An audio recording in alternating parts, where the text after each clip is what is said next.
From 7 rupees to 96 rupees journey, stock gives a multi-bagger return in just a year. Hi, this is Dev and you're watching Traders Diary और आज हम बात करने वाले कैल्टन take के ऊपर और क्या करना चाहिए इस स्टॉक में, क्योंकि 40% का डिस्काउंट आपको इस शेयर में मिल रहा है और कैसा है ये स्टॉक, क्यों भागा, कैसी रैली इसने दिखाई, इसके ऊपर हम बात करने वाले। तो चलिए दोस्तों एक एक बात को समझ लेते हैं। तो दोस्तों जल्दी से जल्द हम समझने की कोशिश करते हैं कैल्टन टेक को। और देखिए सबसे पहले मैं फाइनेंशियल इंडिकेटर, फंडामेंटल और इसके जो रिजल्ट्स हैं उन पर बात करना चाहता हूं। अगर आपने इसके रिजल्ट्स नहीं देखे, क्योंकि बहुत ही ज्यादा चौंकाने वाले हैं, कुछ चीजों को ध्यान देना जरूरी है। और प्लस इसके साथ साथ हम समझेंगे बाद में इसका काम, जिसकी वजह से ये और आगे बढ़ सकता है। तो मार्केट कैप इस कंपनी का है 612 करोड़ 4 लाख रुपए का मार्केट कैप है। 612 करोड़ का ध्यान रखिएगा, 612 crore rupees market cap. Earning per share 7.73 का है, जो कि बहुत ही अच्छा है। कंपनी प्रॉफिटेबल है, अच्छा अर्निंग पर शेयर है। प्लस इसके साथ साथ पी रेशियो आपका 8.20 है। 8.20 का पी रेशियो बहुत ही कम है, क्योंकि इंडस्ट्री पी 36.55 का है। तो अगर दोनों का डिफरेंस देखेंगे तो कितना निकल के आता है, लमसम इंडस्ट्री पी को कंपेयर करेंगे तो 28 पॉइंट का डिफरेंस हमको निकल के आता है। तो आपके लिए 28 पॉइंट की जगह अभी बनी हुई है। स्टॉक चलने पे आया तो ये 28 पॉइंट अगर कवर करेगा इंडस्ट्री पी से कंपैरिजन करने के लिए, तो स्टॉक का पी रेशियो अगर बढ़ता रहेगा तो स्टॉक के जो रैली है वो खत्म ही नहीं होगी। लगातार जो है वो रैली पर रैली चलेगी। प्लस इसके साथ साथ प्रॉफिट बुकिंग तो आना बहुत ज़रूरी है। लेकिन हाँ, बहुत ही ऊंचे लेवल्स जो है वो आपको देखने को मिल सकते हैं कैल्टन टेक के अंदर। ये चीज़ तो फंडामेंटली आपकी क्लियर हो गई है। बुक वैल्यू पर शेयर 46.99 है, 47 मान लीजिए। स्टॉक काम कर रहा है 63 रुपये पर, कोई भी ज़्यादा महंगा है ही नहीं। बाकी अगर आईटी कंपैरिजन देखेंगे, आईटी स्टॉक्स को कंपेयर करके देखेंगे तो कैल्टन स्टॉक एक सस्ता स्टॉक माना जा सकता है। नंबर ऑफ शेयर्स बहुत कम है, 9.65 करोड़ है और फेस वैल्यू आपकी 5 की है। स्प्लिट का चांस बिल्कुल है आगे चलकर, और यहाँ पर नंबर ऑफ शेयर्स कम है तो यहाँ पर ज़्यादा अगर स्प्लिट भी होगा तो आपको ज़्यादा नंबर ऑफ शेयर्स इसके अंदर नहीं देखने को मिलेंगे। अब जरा गौर करिए इसके फंडामेंटल, माफ कीजिएगा, इसके रिजल्ट्स पर। और ये देखिए क्वार्टरली रिजल्ट है, जल्दी से समझने की कोशिश करते हैं। देखिए Q2 के रिजल्ट आ चुके थे, Q3 के आने वाले हैं, ध्यान रखिएगा।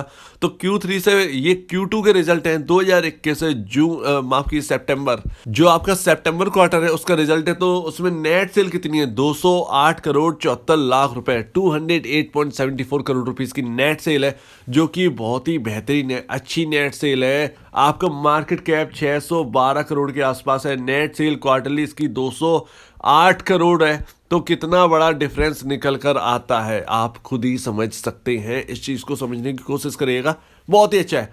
अगर 2020 सितंबर से देखें और 2021 सितंबर तक के देखें तो लगातार जो है आपको देखने को मिला होगा कि थोड़ा सा कुछ इस तरीके से चार्ट है, ठीक है ना। जब ये आउट परफॉर्मेंस करके दिखाया, यानी Q3 का जो रिजल्ट है, अगर ये बेहतर आगे आउट परफॉर्मेंस करके दिखा दिया, ये 210 का आंकड़ा जो है, 210 करोड़ का ये नेट सेल का जो आंकड़ा है, लेवल है, वो पार कर जाता है तो यहाँ पर आउट परफॉर्मेंस होगी और स्टॉक भी फिर आउट परफॉर्मेंस करके दिखाएगा। हो सकता है Q3 से पहले ही दिखा दे, क्योंकि ये अंडर वैल्यूड स्टॉक है। अब इसके प्रॉफिट पर जरा नजर डालिए और क्वार्टरली रिजल्ट की बात चलिए। नेट प्रॉफिट है कंसोलिडेट, और यहाँ पर भैया ये अच्छा खासा प्रॉफिट किया है। लमसम 18 से 21 करोड़ के आसपास का प्रॉफिट है। यहाँ पर शो नहीं हो रहा है क्योंकि ये एक इंडिकेटर आ रहा है, इसी वजह से।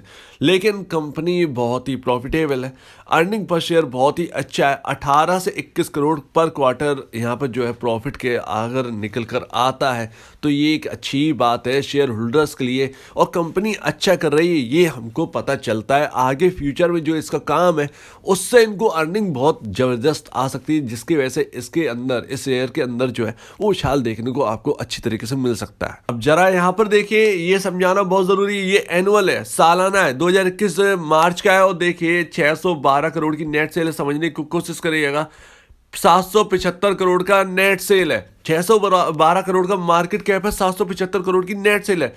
इतना ह्यूज डिफरेंस आपको देखने को मिल रहा है नेट सेल और मार्केट कैप में। इतनी नेट सेल होने के बावजूद जो है कंपनी का मार्केट कैप कम से कम 2 से 3 हज़ार करोड़ मिलता है। अगर और आईटी सेक्टर की कंपनियां देखें, कुछ ऐसी कंपनीज हैं जिनका जो प्रॉफिट है वो 1-1 करोड़ है और नेट सेल 30-30 करोड़ है, तो उसका जो मार्केट कैप है वो भैया 500, 800, 900, 1000 करोड़ के आसपास का मार्केट कैप लिए के बैठी हैं, ठीक है ना। तो ये एक डिफरेंस देखिए कि ये आपको नेट सेल कमा कर भी दे रहे हैं, प्रॉफिट भी करके दे रहे हैं, अच्छा खासा अर्निंग पर शेयर है, वैल्यूएशन भी डाउन है, तो इसकी तरफ एक आप रुख लेकर चल सकते हैं। और सालाना ये प्रॉफिट करते हैं 71 करोड़ रुपए का, तो बहुत ही अच्छी बात है। 700 यहाँ पर 10% नेट सेल का 10% आपको प्रॉफिट देखने को मिल जाता है। बहुत ही अच्छी कंपनी है, अच्छी साबित हो सकती है। अब इसका काम समझने की कोशिश करिएगा, लेकिन उससे पहले आप ये देखिए 631.89 करोड़ रुपीस के असेट्स है इनके पास, तो ये एक बहुत ही अच्छी कंपनी है। कई मायने में अंडर परफॉर्मेंस देखने को मिल रहा है इसमें। ऐसा ही डेटा मैटिक्स में देखने को मिला था, ऐसा ही एफएसएल में देखने को मिला था। डेटा मैटिक मैंने 100 रुपए से कहा था उस शेयर पर, और आज 350, 380 के आसपास का हाई है। अभी थोड़ा सा डाउन है क्योंकि स्लो डाउन है, और ठीक है जो कंसोलिडेशन चल रहा है, लेकिन केल्टन टेक में भी आपको 40% का डिस्काउंट मिल रहा है। ये एक बहुत ही अच्छी बात है। हालांकि शेयर होल्डिंग पैटर्न देखें तो भैया थोड़ा सा गड़बड़ लगता है। देखिए प्रमोटर की स्टेक जो है वो 12% के आसपास जो है वो गिरवी रखी है, और प्रमोटर जो है उनकी स्टेक भी थोड़ी सी कम हुई है। 55.85% 2021 मार्च में होल्ड करते थे, घटा के 52.22 कर दी है। तो इसी हिसाब से चलिए। एफआईआईज ने अपना पूरा हिस्सा बेच दिया है, 0.06% के आसपास ये होल्ड करते हैं एफआईआईज।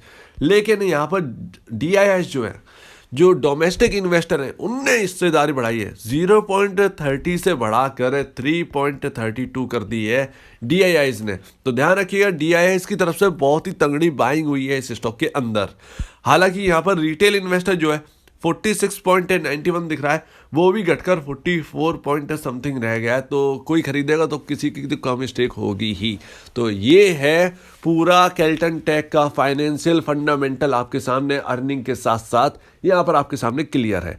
अब यहाँ पर पूरा समझ में आ रहा है कि अंडर परफॉर्मेंस जो है वो इस स्टॉक में भरी हुई है। आपको यहाँ पर रिस्क लेने में अगर आप पैसा लगाते हैं तो यहाँ पर रिस्क और रिवॉर्ड आपका जो है वो आपका फेवरेबल है। रिस्क अगर आप कहें तो 20% रिस्क है और 80% आपका रिवॉर्ड रहेगा।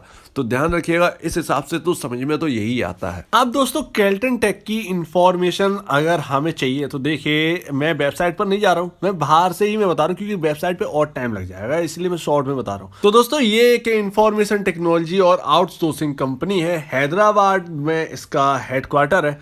और ध्यान रखिए इसके ऑफिस यूनाइटेड स्टेट में यानी अमेरिका में, और यूरोप में यानी यूके, ठीक है ना, यहाँ पर ऑफिस है। और पूरे ऑफिस में अगर देखें सब्सिडीज को मिला के तो 1400 एम्प्लॉयज हैं इनके पास केल्टन टेक। और अब इसकी हिस्ट्री अगर देखेंगे तो यहाँ पर आपको पता चलेगा कि यूएस बेस्ड यहाँ पर एंटरप्रेन्योर है निरंजन चिंतम और कृष्णा चिंतम। ये इन्होंने यहाँ पर सिटी बेस्ड कंपनी थी वीएम सॉफ्टेक, वीएम सॉफ्टेक नाम की कंपनी को 2009 में एक्वायर कर लिया, और यहाँ पर इसका नाम चेंज करके कर दिया केल्टन टेक। केल्टन टेक भैया और यूएस में और इंडिया में अपना पोर्टफोलियो बनाने लगी। तो भैया यहाँ पर इंडिया में जो है लिस्ट है, ठीक है ना, यहाँ पर इंडिया में लिस्ट है। और भैया इस तरीके से इनकी हिस्ट्री थी। पहले इस कंपनी का वीएम सॉफ्टेक नाम लिमिटेड नाम था, जो कि यूएस बेस्ड कंपनी थी, और वो भैया यहाँ पर जो है खरीद कर यहाँ पर सेटल हो गए। अब कंपनी करती क्या है ये तो हमने समझ लिया कि प्रमोटर ने भैया यहाँ पर खरीद लिया और ये सब वगैरह वगैरह। सर्विसेज क्या करती है तो देखिए digital transformation, digital connected enterprises, SAP बहुत ही फेमस है, SAP outsourced product development and digital commerce and marketing में ये कंपनी माहिर है। अगर आप इसके क्लाइंट देखेंगे और इनके जो पार्टनर है अगर आप उनको नोटिस करेंगे, जो कि मैं बताऊंगा, तो आपको समझ में आए कितना बड़ा ह्यूज बेस बनाकर बैठी है ये कंपनी, और अब तक पता नहीं था। लेकिन यहाँ पर मैं आपको कुछ और जोड़ दूं। ये देखिए हेल्थ में ये कंपनी जो है वो काफ़ी ज़्यादा जुड़ी हुई है हेल्थ चीज़ों में। हेल्थ का जो इंफ्रास्ट्रक्चर है वो इनकी तरफ से बहुत ही अच्छी तरीके से है। डिजिटल में है, यहाँ पर स्टार्टअप्स है उनके ऊपर जो है हेल्प करती है कंपनी, प्लस इसके साथ साथ क्लाउड का काम है, और सबसे इम्पॉर्टेंट चीज़ है क्लाउड सर्विसेज देती है। और प्लस इसके साथ साथ जो गेमिंग की दुनिया है भैया, वो यहाँ पर जो है बहुत अच्छा काम कर रही है ये कंपनी। यानी गेमिंग में जो जो सर्विसेज की ज़रूरत होती है वो यहाँ से प्रोवाइड करवाती है। इसीलिए मैं कह रहा हूँ कि इनकी वेबसाइट पर आप देखिएगा, यहाँ पर मैं टाइम बचाने की कोशिश कर रहा हूँ, बाहर से ऐसी इन्फॉर्मेशन आपको बता रहा हूँ, आप जाकर देखिए, आपको समझ में आ जाएगा कि क्या यूनिक काम है। अब चलिए इनके क्लाइंट देखते हैं। अब दोस्तों सबसे इंपॉर्टेंट इनके क्लाइंट्स को, इनके ब्रांड्स को जो इनसे हेल्प लेते हैं उनको ज़रा देखिए अल्फ़ा ब्लू ओशियन, इसका नाम आपने सुना होगा। अच्छा नहीं सुना है तो आपने इसका नाम सुना होगा एजन लाइफ। ये इंश्योरेंस कंपनी जो कि इंडिया में अपनी इंश्योरेंस चलाती है। और एप्पल का आपने नाम सुना होगा, American electric power, Bajaj capital, ये ऐसे ऐसे नाम है, bank of west, coca cola, ये बड़े बड़े नाम इनके साथ जुड़े हुए हैं। डू पॉइंट आपने नाम सुना होगा, फ्लिपकार्ट तो भैया आपने सुना ही है, Edelweiss life, Tokyo insurance company, वो इनसे हेल्प लेती है। ये देखिए ये यूके की सब्सिडरी है, कैल्टन टेक जो है वो यूके की सब्सिडरी में इतने सारे क्लाइंट हैं। और हाइंज है। आपका ऐसा कोई भी बड़ा नाम ऐसा नहीं है जो कि इनके साथ यहाँ पर जो है इनका क्लाइंट ना हो। Indigo, Johnson and Johnson, KFC, luminous, ये वो नाम बता रहा हूँ जो आपने सुने। मैक्स वूपर लाइफ इंश्योरेंस है, max life insurance, NASSCOM, national express, nation wide, Naik, Paytm, pizza हट, policybazaar.com और भी बहुत सारे नाम है। लिस्ट यहाँ पर ख़त्म नहीं हो रही है, मेरी बात तो आप समझ ही रहे होंगे। रिलीगेयर जैसे नाम है, शेरलॉक, स्टूडियोग्राफ ने, टेस्ला। सबसे इंपॉर्टेंट चीज़ आज के लोगों को अगर कोई चीज़ भाती है तो वो है टेस्ला का नाम। टेस्ला इनके साथ जुड़ा हुआ है। US फूड्स इनके साथ है, वेरिजोन आपने सुना होगा, वेस्टीज जो इंडिया में प्रोडक्ट बेचती है उसका नाम आपने सुना होगा, वॉल्वो, वॉलमार्ट, और भी यहाँ पर जो है ये सब इनके साथ इनके क्लाइंट हैं जो कि इनके साथ कई सालों से जुड़े हुए हैं।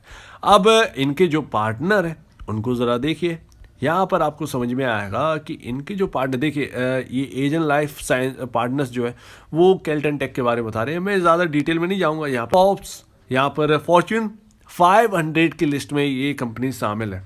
अब देखिए इनके पार्टनर्स कौन है। नेस्कॉम है, माइक्रोसॉफ्ट गोल्ड सर्टिफाइड पार्टनर है ये। माइक्रोसॉफ्ट एजर, ये आपने नाम सुना होगा, जो कि इंडिया में अगर आप पबजी खेल रहे हैं तो एजर आपने नाम सुना होगा, इनकी हेल्प से ही पबजी यहाँ पर इंडिया में आ पाया, यानी BGMI।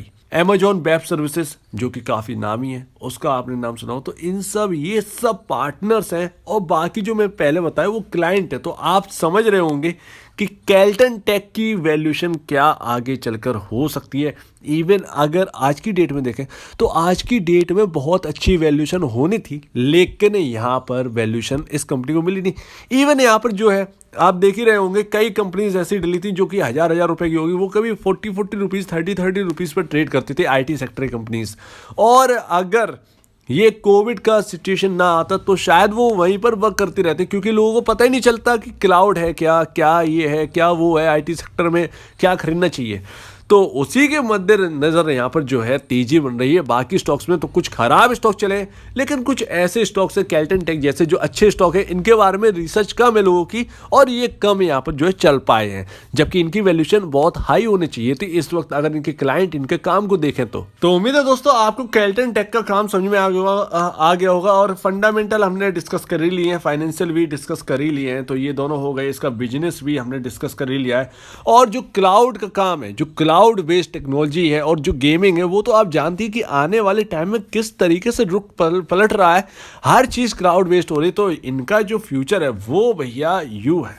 और इनके जो क्लाइंट है वो तो आपने देख ही लिए होंगे, नंबर 1 A1 क्लाइंट इनके साथ जुड़े हुए हैं, प्लस इसके साथ साथ जो पार्टनर्स है वो भी भैया A1 है। तो आपको ये कंपनी कैसी लगी प्लीज़ इसके बारे में कमेंट सेक्शन में कहिएगा, और आपको क्या लगता है, आपका व्यू क्या है इस कंपनी के ऊपर। लेकिन मेरे ख्याल से ये एक बाई बनता है, क्योंकि इसमें 40% का डिस्काउंट और है अपर लेवल से, प्लस इसके साथ साथ इसका P रेशियो भी आपके फेवरेबल है, और यहाँ पर अर्निंग आपकी फेवरेबल है, काम भी आपका फेवरेबल है। तो ऑलमोस्ट आपका हर चीज़ जब फेवरेबल हो तो एक मल्टी बैगर कहने में कोई भी दिक्कत की बात नहीं है।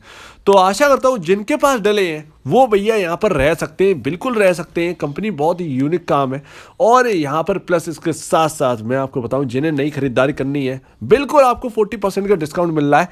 छोटी सी यहाँ पर जो है शेयर की खरीदारी कर सकते हैं, आप रख सकते हैं आगे के लिए। ये कंपनी आपके पोर्टफोलियो में होना चाहिए बिल्कुल। हाँ, यहाँ पर अगर आप जोमेटो जैसी अगर लॉस मेकिंग कंपनी रखते हैं जिनका कोई भरोसा नहीं है, तो उससे बेहतर है कि कैल्टन जो प्रॉफिटेबल कंपनी है उसको अपने पोर्टफोलियो में थोड़ा सा रखा जाए, ताकि एक और अच्छा खासा रिटर्न हमको हासिल हो सके। तो आशा करता हूँ आपको पूरी वीडियो समझ में आ गई होगी। अगर आपको कोई भी प्रॉब्लम, कुछ पूछना है, कुछ बताना है, कुछ कहना है, तो प्लीज़ कमेंट सेक्शन में कहिएगा। और अब दीजिए मुझे इजाजत। वीडियो देखने के लिए बहुत बहुत धन्यवाद दोस्तों।